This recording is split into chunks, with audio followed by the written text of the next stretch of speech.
We are back with our special guest, Thomas Caldwell. He is the chairman and founder of Caldwell Securities Ltd. Tom, wanted to get on to resource development. We talked a little bit about rare earths and mines and so on, but also oil pipelines have been in the news as well, getting those off the ground.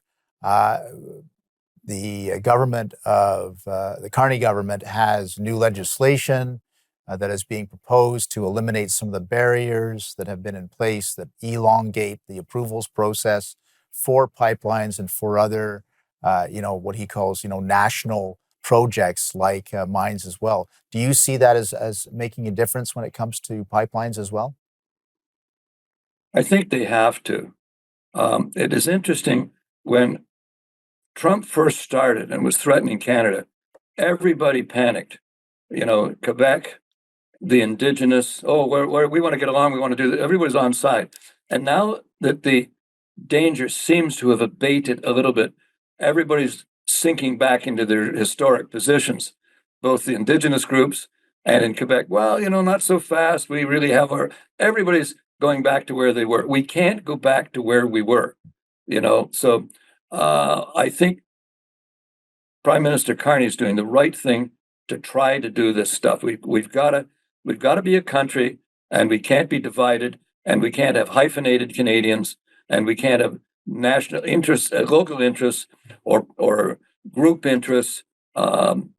Complaining that their rights are being violated. They're back again. We're going to bring the Ring of Fire right on stream, and now everybody's going, but the road it interferes with whatever. We got to get over that stuff. No more. We got to blow right through these restrictions. People have to grow up, and maybe the federal government's got to get a little bit tougher and not worry about votes in the media. I think it'll bring them votes if they talk tough to people and say, "Listen, we're going to do this. End of story." And we don't care if it's going to interfere with the caribou walking across the road. Get over it. Right. Let's build a country. Yeah, and the fact is, all of this is necessary, and at the same time, we need to attract capital to fund these projects, so that they're not going to invest. No one's going to invest in these projects unless there's more certainty that there can be an actual result within a definable time period. Absolutely. A huge Australian mining company, BHP, I believe, just walked away from the Ring of Fire because there's too much politics involved in it. And, let me put it this way. If you're a special interest in Canada, then you got to help us to build Canada. You can't be a special interest demanding special treatment because of history or whatever and want to benefit from it. I mean, Quebec, for example, getting equalization payments from Alberta Oil, and they want Alberta Oil to be sold in Quebec. I mean, that's, a 5-year-old to tell you that's not right. So I think we have to look at these matters. And, if you're benefiting from Canada, from federal government largesse, whatever group you are, don't be obstructionist in our building the country and helping to grow the economy. You can't be both. Right. We have as well a productivity problem in this country, Tom, as you know. Part of it is this overregulation that we're talking about. Do you think the Carney government can tackle that issue as well? These issues that we're facing are so blatant.